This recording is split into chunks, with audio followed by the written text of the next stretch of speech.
নমস্কাৰ বন্ধু বান্ধৱীসকল আপোনালোক সকলোকে মই সুৰজ ছেত্ৰীয়ে পুনৰবাৰ টিপছ অসম ইউটিউব চেনেলটোলৈ স্বাগতম জনাইছো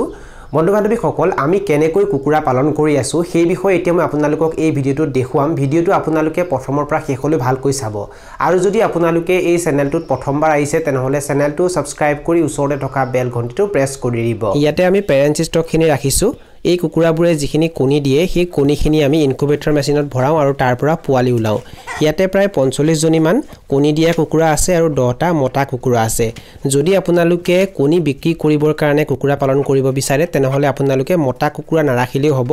যদি আপোনালোকে পোৱালি জগাব বিচাৰে তেনেহলে মাইকী কুকুৰাৰ লগত মতা কুকুৰা ৰাখিব লাগিব আমাৰ ইয়াতে সোণালী কুকুৰা বেছিকৈ আছে লোকেল কুকুৰা মাত্ৰ 500 জনী মানহে আছে আৰু এই কুকুৰাবোৰক আমি বৰ্তমান কণী উৎপাদনৰ কাৰণে পালন কৰি আছো আৰু বৰ্তমান ইহতক আমি আবদ্ধ কৰি ৰাখিছো এই কুকুৰাবোৰক যে আমি বৰ্তমান গৰালৰ ভিতৰতে এনেকৈ আবদ্ধ কৰি ৰাখিছো ইয়াৰ কাৰণ এটাই এই কুকুৰাবোৰক যদি আমি বাহিৰত এৰি দিও তেনেহলে সিহঁতে বাহিৰত য'ত কণী পাৰি দিয়ে আৰু সেই কণীখিনি আমি বিচাৰি নাপাও সেই কাৰণে ইহতক আমি দিনৰ এটা সময় এনেকৈ আবদ্ধ কৰি ৰাখিও আৰু যেতিয়া সিহঁতে কণী দি দিয়ে তাৰ পাছত আমি সিহঁতক বাহিৰত এৰি দিও এটা আপোনালোকে দেখিবলৈ পাইছে তিনিজনী কুকুৰাই কণী দিছে আমি সিহঁতক কণী পাৰিবৰ কাৰণে এনেকুৱা এটা বাকচ ৰাখি দিছো আৰু ইয়াতে দুজনী কুকুৰাই কণী দিছে এতিয়ালৈ গোটেইখিনি কুকুৰাই কণী দিয়া নাই এ ৰাতিপুৱা ভাগত আমি ভিডিও শুট কৰি আছো গোটেইখিনি কুকুৰাই এতিয়ালৈ কণী দিয়া নাই এদিনত আমি প্ৰায় 20-25 টাকৈ কণী পাই আছো আমাৰ লগত প্ৰায় 45 জনী মান মাইকী কুকুৰা আছে আৰু এই কুকুৰা কেইজনীৰ পৰা আমি এদিনত প্ৰায় 20ৰ পৰা 25 টাকৈ কণী পাই আছো এই কুকুৰাখিনিয়ে যিখিনি কণী দিয়ে বেছিভাগ কণী আমি বৰ্তমান হেচিং কৰি আছো মানে এই কণী কেইটাৰ পৰা পোৱালি ওলাই আছো আৰু কেতিয়াবা আমি কণীখিনি বিক্ৰীও কৰি দিও কাৰোবাক যদি কণী প্ৰয়োজন হয় তেতিয়া আমি কণী বিক্ৰী কৰি দিও অন্যথা আমি এই কুকুৰাৰ কণী কেইটাৰ পৰা পোৱালি ওলাই আছো আৰু এই কুকুৰাবোৰক বৰ্তমান আমি থাকিবৰ কাৰণে এনেকৈ বাহ বান্ধি দিছো কুকুৰাবোৰে যেহেতু এনেকৈ বাহৰ ওপৰত থাকি ভাল পায় আৰু কুকুৰাবোৰক থাকিবৰ কাৰণে যদি আমি এনেকৈ বাহ বান্ধি দিও তেতিয়া কুকুৰাৰ মাজত সাধাৰণতে বেমাৰ আজাৰো কমকৈ হয় এই গৰালটো আমি একেবাৰে কম খৰচত নিৰ্মাণ কৰিছো আপোনালোকে হয়তো দেখিবলৈ পাইছে গৰালটো বনাওতে আমি বহুত বেছি টকা খৰচ কৰা নাই এই গৰালটো আমি বাহেৰে নিৰ্মাণ কৰিছো আগৰ যিখিনি পুৰণি বেৰ আছিল সেই বেৰ কেখনকে আমি ইয়াত লগাইছো আৰু একেবাৰে কম খৰচত আমি এই গৰালটো নিৰ্মাণ কৰিছো আপোনালোকে এনেকৈ কুকুৰা পালন কৰিব পাৰে এই কুকুৰাখিনিয়ে যিখিনি কণী দিয়ে সেই কণীখিনি আমি এনেকৈ দিনৰ এটা ভাগত সংগ্ৰহ কৰো আৰু সংগ্ৰহ কৰি অনাৰ পাছত এই কোঠালিটোত আমি এনেকৈ কণীখিনি গুটাই থওঁ আৰু যেতিয়া সৰহকৈ কণী গুট খাই তেতিয়া এই কণী কেইটা আমি ইনকুবেটৰ মেচিনত ভৰাও আৰু তাৰ পৰা পোৱালি উলাও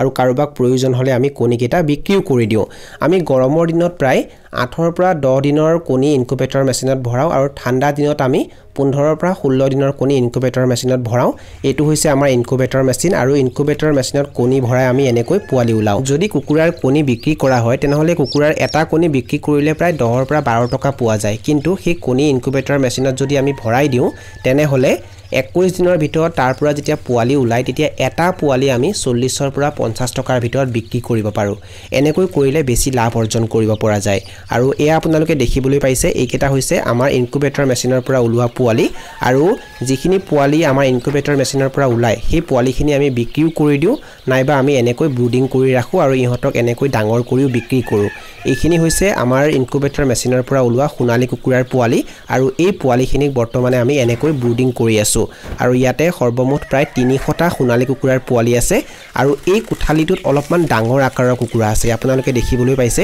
এইকিটাও হৈছে আমাৰ ইনকুবেটৰ মেচিনৰ পৰা উলোৱা পোৱালি আৰু ইয়াতো প্ৰায় 300টা মান সোণালী কুকুৰা আছে আৰু এই কুকুৰাবোৰকো আমি বৰ্তমান ইয়াত এনেকৈ ৰাখিছো আৰু ইহতবোৰ বৰ্তমান ডাঙৰ হৈ গৈছে আৰু ইহতক আমি বৰ্তমানে লোকেল কুকুৰাৰ কাৰণে যেটো ষ্টাৰ্টাৰ দানা আহে হেতু খাবলৈ দি আছো আৰু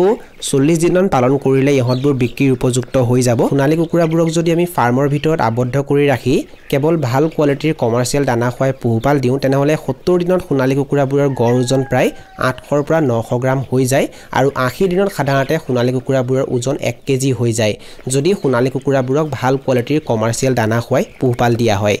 এই কোঠালিটো আমি কিছুমান কুকুৰা ৰাখিছো আৰু এই কুকুৰাবোৰ হৈছে সোণালী কুকুৰা আৰু এই কুকুৰাবোৰ বৰ্তমান বিক্ৰীৰ উপযুক্ত হৈ গৈছে এই কুকুৰাবোৰক আমি বৰ্তমান বিক্ৰী কৰি আছো আৰু এই কুকুৰাবোৰকো আমি ইনকুবেটৰ মেচিনৰ পৰা উলাইছো আৰু ইহতক বৰ্তমান আমি ধান আৰু ষ্টাৰ্টাৰ দানা মিহলি কৰি খাবলৈ দি আছো আপোনালোকে দেখিবলৈ পাইছে কুকুৰাবোৰ দেখিবলৈ খুবেই ধুনিয়া হৈছে ইহতৰ শাইনিং এটা আছে আৰু কুকুৰাবোৰক আমি যেহেতু ভালকৈ চোৱাচিতা কৰো সেই কাৰণে আমাৰ কুকুৰাবোৰৰ মাজত সাধাৰণতে বেমাৰ আজাৰ বেছিকৈ নহয় আৰু কুকুৰাবোৰক আমি দৰব বেছিকৈ খাবলৈ যাবলৈ নিদিওঁ আমি ইহঁতক যিমান পাৰো একেবাৰে কম খৰচত পালন কৰিবলৈ চেষ্টা কৰোঁ আমাৰ কুকুৰাবোৰক আমি কমাৰ্চিয়েল দানাৰ সমান্তৰালভাৱে ঘৰৰ ধান চাউল খাবলৈ দিওঁ লগতে ইহঁতৰ বাবে আমি ঘৰতে দানাও প্ৰস্তুত কৰোঁ আৰু কুকুৰাৰ বাবে আমি কেনেকৈ দানা প্ৰস্তুত কৰোঁ সেই বিষয়ে যদি আপোনালোকে জানিব বিচাৰিছে তেনেহলে সেই বিষয়ে মই বহুকেইটা ভিডিঅ' আপলোড কৰি থৈছোঁ আৰু তাৰ ওপৰত এটা প্লেলিষ্টটো বনাই থৈছোঁ আৰু তাৰ লিংক মই ডেছক্ৰিপশ্যন বক্সত দি থৈছোঁ এই ভিডিঅ'টো শেষ হোৱাৰ পাছত সেই লিংকটো ক্লিক কৰি আপোনালোকে গোটেইকেইটা ভিডিঅ' চাব পাৰে এই ঠাইখিনি হৈছে আমাৰ কুকুৰাবোৰক বাহিৰত এৰি দিয়া মুকলি ঠাই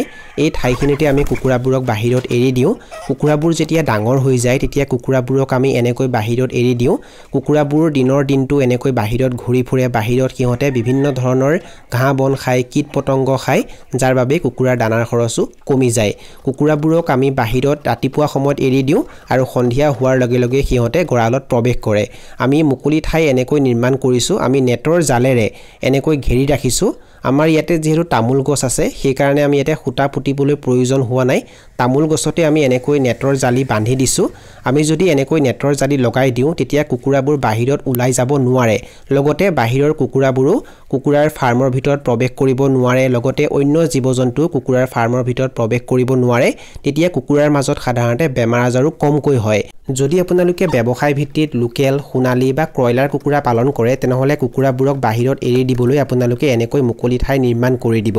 আৰু নেটৰ জালি যেহেতু আপোনালোকে লগাব পাৰে কাৰণ নেটৰ জালিত লগালে বহুত বেছি টকা খৰচ নহয় যদি আপোনালোকে ফেন্সিং লগায় তেতিয়া খৰচ বেছিকৈ হ'ব কিন্তু যদি আপোনালোকে নেটৰ জালি লগায় তেনেহলে একেবাৰে কম খৰচতে আপোনালোকে কুকুৰাৰ বাবে মুকলি ঠাই তৈয়াৰ কৰিব পাৰে চাওক যদি আপোনালোকে 10-15টা কুকুৰা পালন কৰে তেনেহলে কুকুৰাবোৰক আপোনালোকে নেটৰ জালি নোহোৱাকৈ বাহিৰত এৰি দিব পাৰে কিন্তু যদি আপোনালোকে 50টা 100টা বা তাতকৈ বেছি কুকুৰা পালন কৰে তেনেহলে কুকুৰাবোৰক আপোনালোকে বাহিৰত এৰি দিলে বেছি ভাল হ'ব আৰু লোকেল কুকুৰাবোৰক সাধাৰণতে আবদ্ধ কৰি ৰাখি পোহপাল দিবলৈ অলপ অসুবিধা হয় কুকুৰাৰ মাজত এটা সমস্যাই দেখা দিয়ে লোকেল কুকুৰাৰ মাজত খুটিয়া খুটিৰ সমস্যাটো বহুত বেছিকৈ দেখা দিয়ে আৰু সেইটো যদি আপোনালোকে দূৰ কৰিব বিচাৰিছে তেনেহলে লোকেল কুকুৰাবোৰক আপোনালোকে বাহিৰত এৰি দিব লাগিব যদি লোকেল কুকুৰাবোৰক আপোনালোকে বাহিৰত মুকলি ঠাইত এৰি দিয়ে তেতিয়া সিহঁতৰ মাজত খুটিয়া খুটিৰ সমস্যাটো আপোনালোকে দেখিবলৈ নাপাব কুকুৰাৰ মাজত এটা শাইনিংও আহিব সিহঁতবোৰ দেখিবলৈ ভাল হ'ব যাৰ বাবে কুকুৰাবোৰক আপোনালোকে অধিক দামত বিক্ৰী কৰিব পাৰিব মই যেহেতু আপোনালোকক জনাইছো যে লোকেল কুকুৰাবোৰক যদি আবদ্ধ কৰি ৰাখি পোহপাল দিয়া হয় তেতিয়া লোকেল কুকুৰাবোৰৰ মাজত খুটিয়া খুটিৰ সমস্যাই দেখা দিয়ে যাৰ বাবে কুকুৰাবোৰৰ পাখি নষ্ট হয় কুকুৰাবোৰ দেখিবলৈ বেয়া হয় আৰু এনেকুৱা কুকুৰা যদি আপোনালোকে বিক্ৰী কৰিবলৈ যায় তেতিয়া বেপাৰীয়ে কুকুৰাবোৰ কিনিব নিবিচাৰে বা বেছিকৈ দাম দিব নিবিচাৰে সেই কাৰণে আপোনালোকে লোকেল কুকুৰা পালন কৰিলে কুকুৰাবোৰক বাহিৰত মুকলি ঠাইত এৰি দিব আমি ইনকুবেটৰ মেচিনৰ পৰা পোৱালি উলাও লগতে এনেকৈ কুকুৰাবোৰক উমনি বহুৱাই পোৱালি উলাও ইয়াতে আপোনালোকে দেখিবলৈ পাইছে আমাৰ এই কুকুৰাজনীয়ে পোৱালি উলাইছে আমি এই কুকুৰাজনীক সৰ্বমুঠ 13টা কণীত উমনি বহুৱাইছিলোঁ আৰু 13টা কণীৰ পৰা এই কুকুৰাজনীয়ে 2টা কণী বেয়া কৰিলে আৰু ইয়াতে 11টা পোৱালি এই কুকুৰাজনীয়ে উলাইছে কুকুৰা পালন হৈছে এনেকুৱা এটা কাম যিটো কাম আপোনালোকে একেবাৰে কম মূলধনেৰে আৰম্ভ কৰিব পাৰে আপোনালোকে এজনী বা দুজনী কুকুৰাৰে আৰম্ভ কৰিব পাৰে লোকেল কুকুৰাই যেহেতু নিজে উমনি বহি পোৱালি উলিয়ায় সেই কাৰণে লোকেল কুকুৰাবোৰে যেতিয়া কণী পাৰে তেতিয়া সেই কুকুৰাবোৰক আপোনালোকে উমনি বহুৱাই পোৱালি উলাব পাৰে আৰু সেই পোৱালিকেইটা ভালকৈ পোহপাল দি আপোনালোকে কুকুৰাৰ সংখ্যা বৃদ্ধিও কৰিব পাৰে নাইবা কুকুৰাবোৰক বিক্ৰীও কৰিব পাৰে এনেকৈ যদি আপোনালোকে আৰম্ভ কৰে তেতিয়া আপোনালোকৰ অভিজ্ঞতাও বেছিকৈ হ'ব আৰু যাৰ বাবে আপোনালোকে